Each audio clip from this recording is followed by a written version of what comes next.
קדש את ליבי, קדש את נפשי, קדש את גופי לעבוד אותך. אדוני, קדש את ליבי, קדש את נפשי, קדש את גופי לעבוד אותך.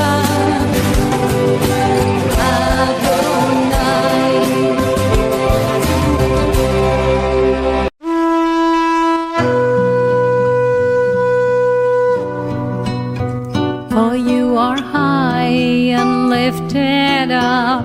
Archbishop Dominiquae Bierman has traveled the world for over 3 decades proclaiming the gospel from Zion to the nations with miracles following. She exposes the false doctrines of replacement theology and preaches restoration to the Jewish Messiah, Yeshua HaMashiach. Welcome to the Golan Heights. What an amazing, important place we're standing on. A place of convergence of borders between Israel, modern-day Syria, Jordan, and Lebanon. I mean, absolutely a pivotal place in the land of Israel from the point of view of protection and defense. Many wars have been spotted from where we are standing right now on Mount Bental. We're like a stone throw away from Damascus from here. But today, I'm going to continue a message that I started at the foot of Mount Hermon. And we can see Mount Hermon behind my back. I started a message about the importance of understanding the spiritual realm and understanding both the biblical history and the story of the giants in the land. Often, when preachers are preaching their word, they're talking about these giants and they're encouraging the believers not to fear the giants. But they're speaking figuratively, as if it's an allegory. But the truth is that these giants were very real. And that there are even giants today that are very real. And I'm going to talk about all the giants in the land that actually are connected with the happenings of Genesis chapter 6, when the fallen angels mated with the daughters of Cain. And they brought in a hybrid race that was completely destroyed by the Creator at the time of the flood, of Noah's flood. By Genesis 7, that race doesn't exist any longer. However, interestingly enough, when we go to the biblical story, we can see that the giants show up again and again and again. Now, the first thing that we're going to deal with is that right after the flood, then we have something that happens that shows us that somewhere these fallen angels kept on coming up and down and mated with the daughters of man. At this point, it wasn't the daughters of Cain, because they had been obliterated already at the flood.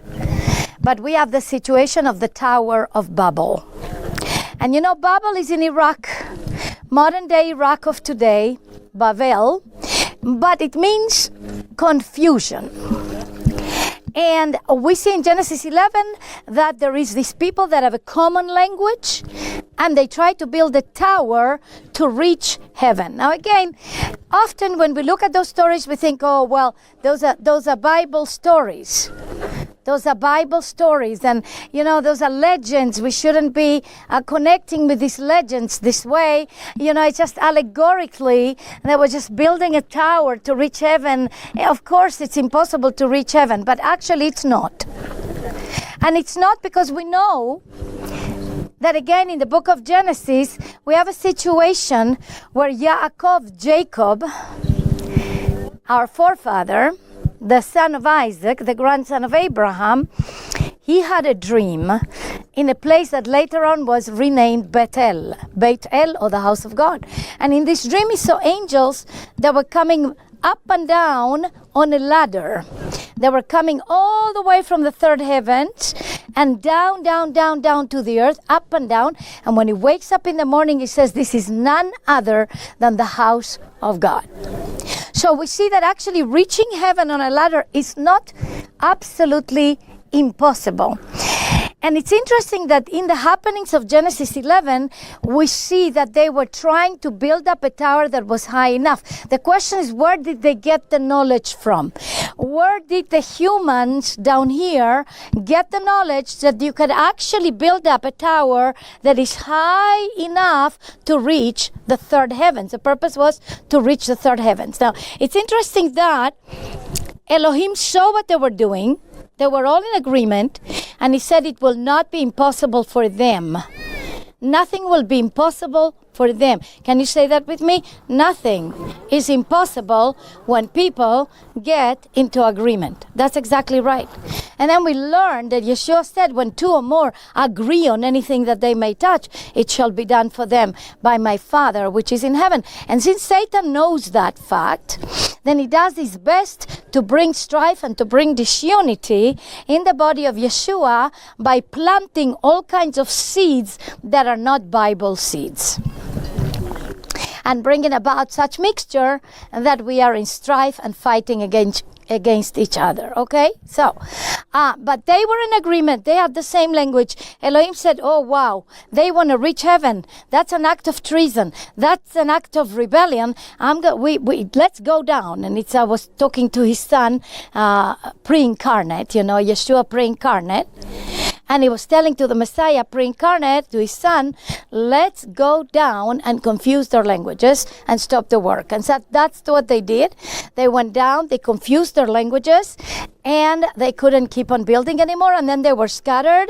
And from then on, we have all this quantity of languages in the world. The thing is that this was an act of treason because they were trying to reach the third heavens.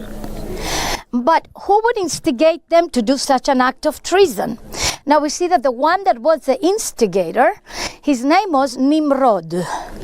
Nimrod was one of the descendants of Ham. Now you may remember that when you go to Genesis chapter 9, then you are going to see something that happens after the flood at the time of Noah. We see that Noah planted a vineyard, and that he got drunk from the fruit of the vine, and then he got naked in his tent, drunk, and then his son Ham found him. And when his son Ham found him, he mocked him. He did not respect him, did not honor him. We do not know what he did with him at that point, but there is some hints about some things that he may have done. And then he went out there to tell his other brethren, ha ha ha, look, our father is naked in the tent. The other brethren, which was Yefet and Shem and Yefet, from which Shem, from the Jewish people or the Hebrews come from Shem. So Shem and Yefet, they went backwards as to not to see the nakedness of their father. Later on, we will see that when the Torah was given in Mount Sinai, one of the commandments that they already knew, even though the Torah has not been given yet, one of the commandments is you shall not look upon the nakedness of your father or your mother, meaning you shall not have immoral relations with them, but also it means you will not look upon their nakedness. That's it, as simple as it goes. So they went back. They had like a coat or a covering. They covered their father first, and then they turned around and helped their father. And when Noah wakes up, he knows what Ham did to him, and he curses his grandson Canaan. He didn't curse Ham directly like all of Ham. That was a great act of mercy. He only cursed the son of Ham, Canaan, one of the sons of Ham, Canaan. And the land of Canaan, to which the Israeli tribes come to, is carrying the name of the grandson of Ham. And he cursed that grandson to become a slave and to be a servant in the tents of Shem and on the tents of Yefet. And there was a much comprehensive curse over there on top of it. And it's interesting that therefore, in the land of Canaan, when the tribes come in, they find giants. Because this is already after the flood, after the former giants were destroyed, that came on the scene in Genesis 5.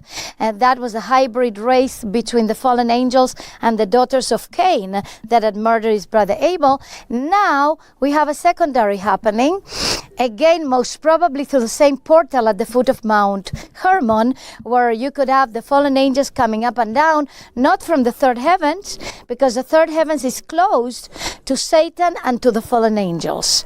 And they were thrown down to the earth. But they positioned themselves on the second heavens, and that's why Shaul, the Apostle Paul, tells us that our battle is not against flesh and blood, but against powers and principalities in the heavenly realms, not in the third heavens. In the heavenly realms, it would be on the first heaven and the second heavens. Now, the first heavens is this one, where we are breathing. The second heavens, we have to break through the barrier to get to the second heavens, and spaceships know all about that. The third heavens is where the throne of glory is, the throne of Yahweh is.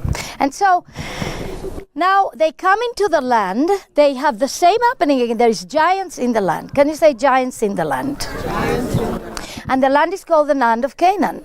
So the fallen angels kept on mating with the daughters of men. In this case, they chose the daughters of Canaan, or the daughters of Ham.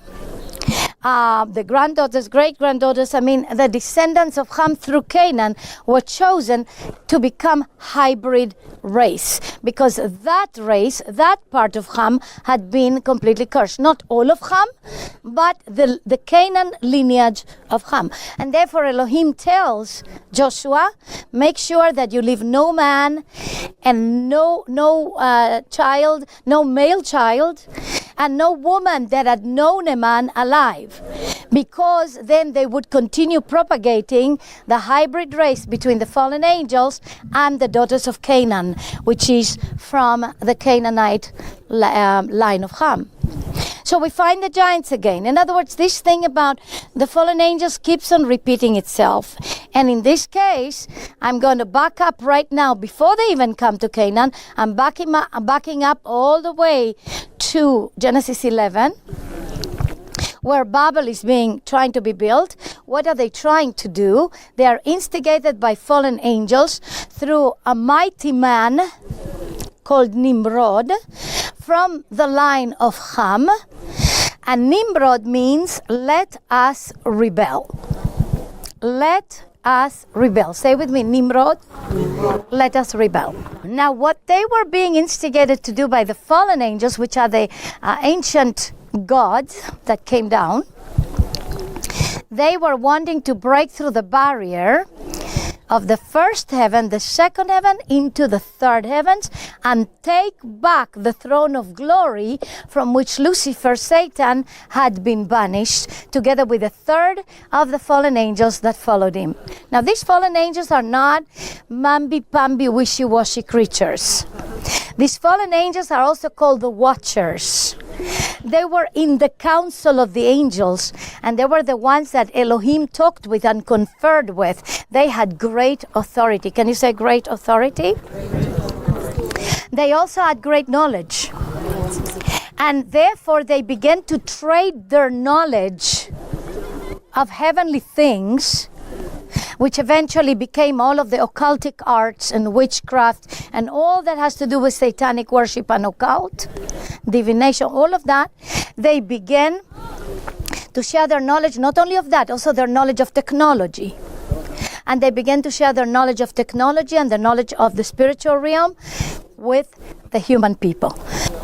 So they were wanting to break through that barrier and get to the third heavens and get back what they lost.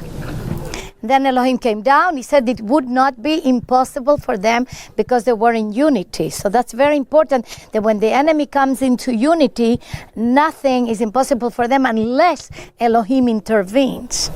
And that is where we come into the picture when we blow our shofars, when we pray, when we intercede. We have Elohim coming on the scene.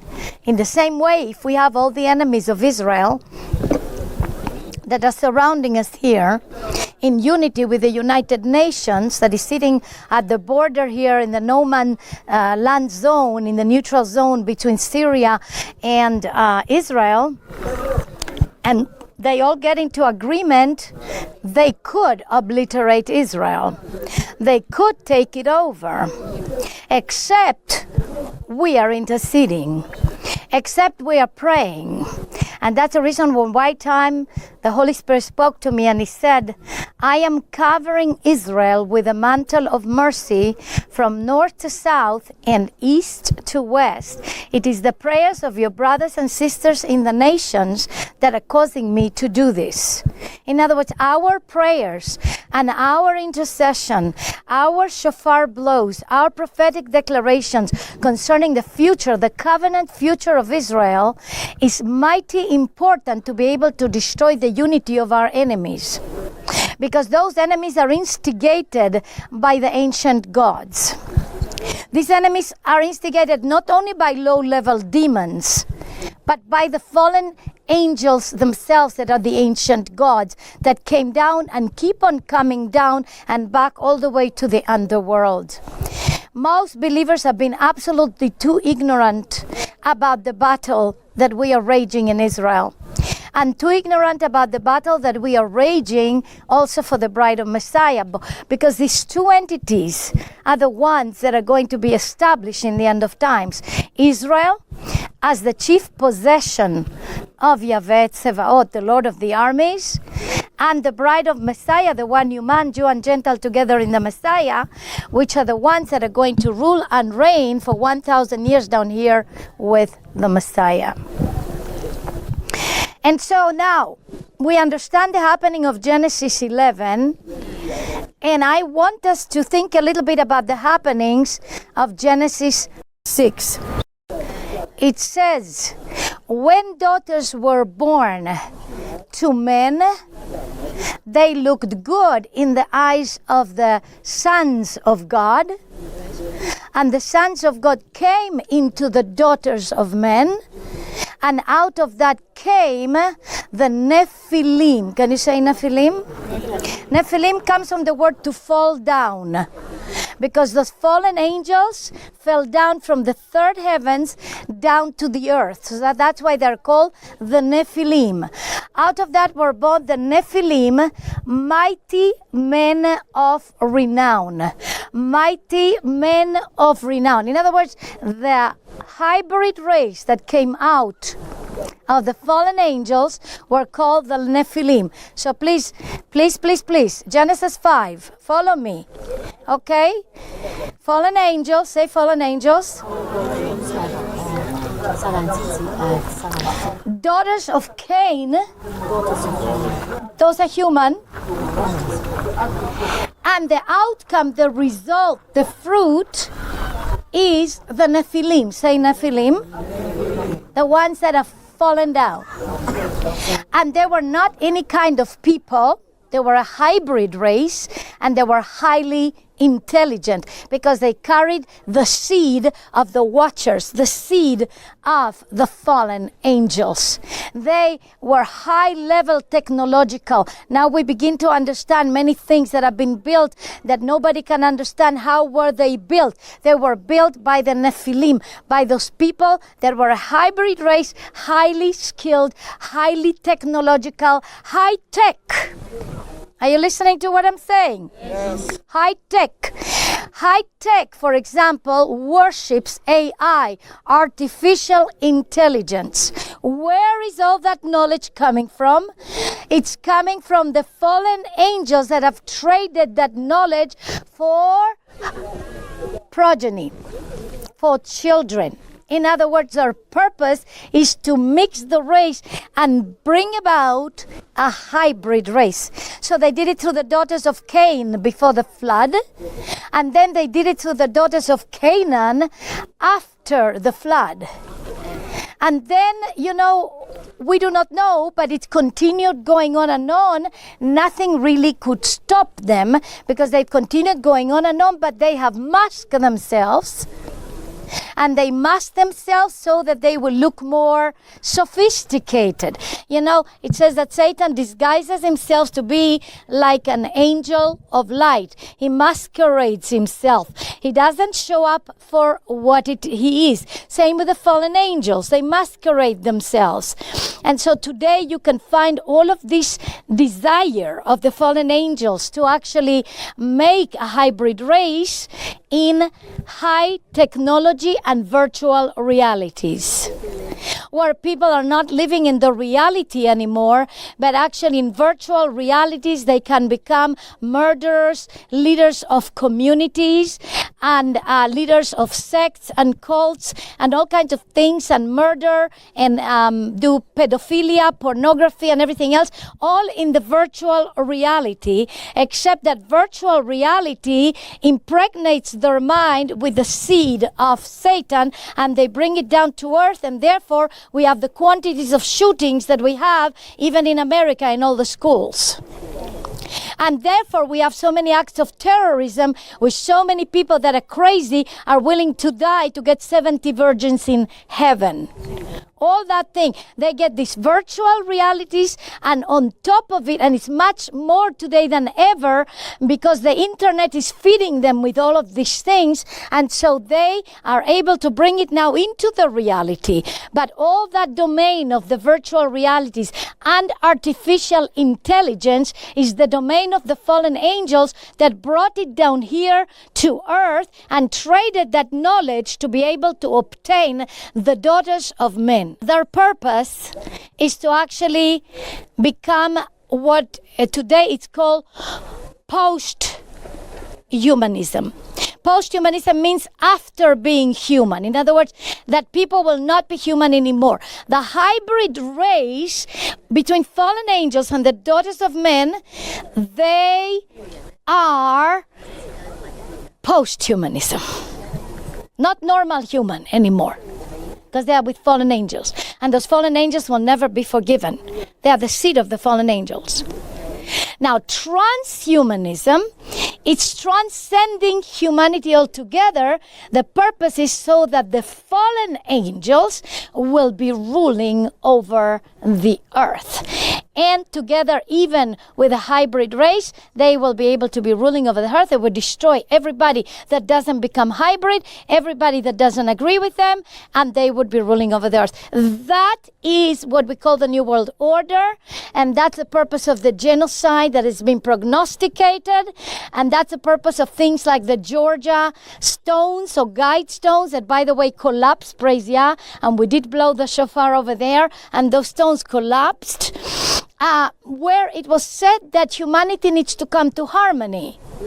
And there need to be less than 1 billion people in the planet. And today we have about 7 or 8 billion people in the planet. And so about 7 billion people or 6 billion people need to be murdered, executed. Pandemics, remember the God panic, pandemic, all that comes from terrible fear.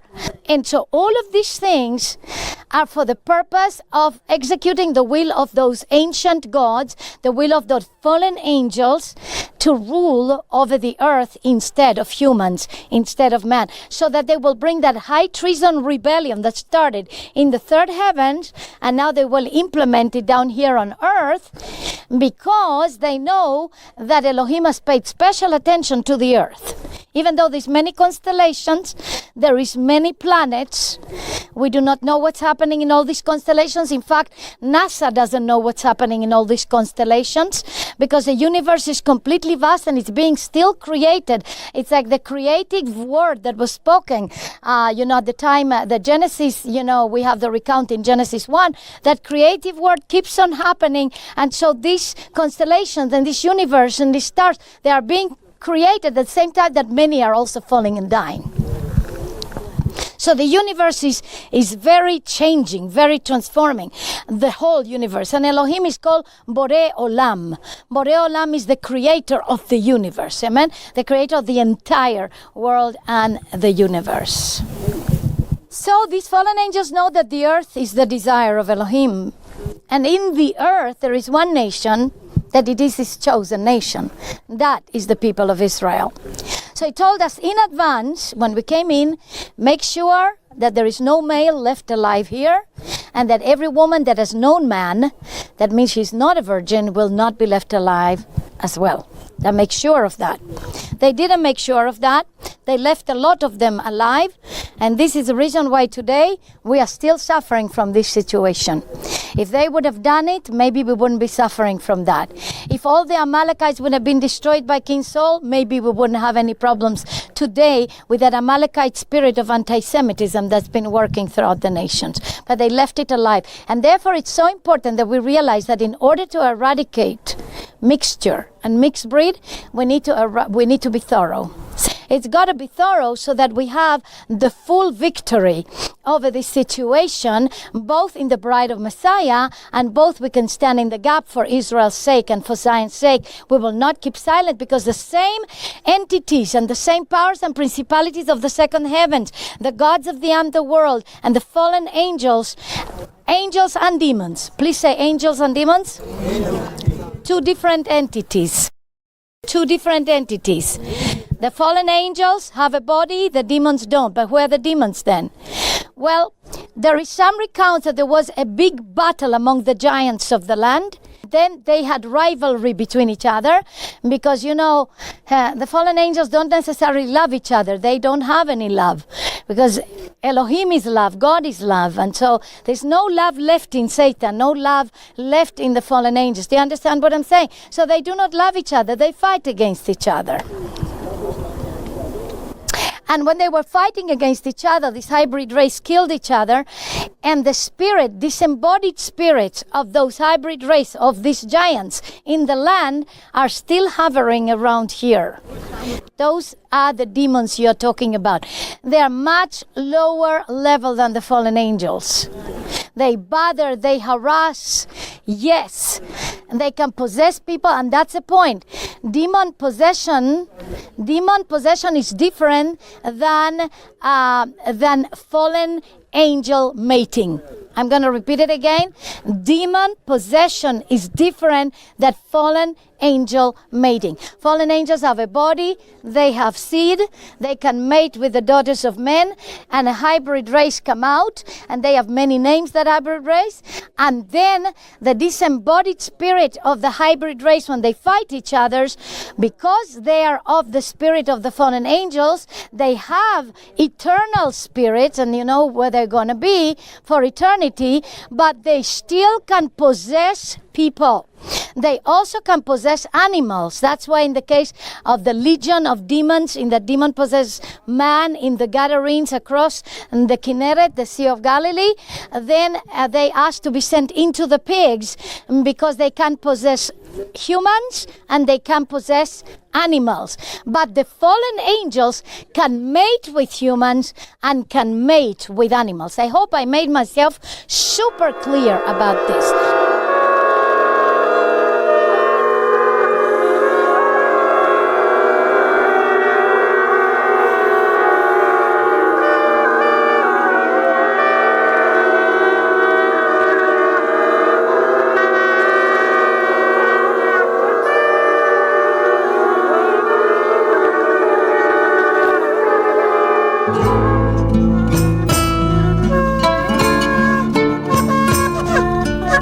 I'm Flora Zheng from Hong Kong. I joined the tour and find it very profound, and got more connection with the people here in the land and the people of the Jewish people, and got more understanding and touch with them, and I get moved, and I got more revelation and prepare the way to welcome Yeshua the Messiah. For you are high and lifted up. Yes, you are high and lifted up, and your glory fills your temple. Yes,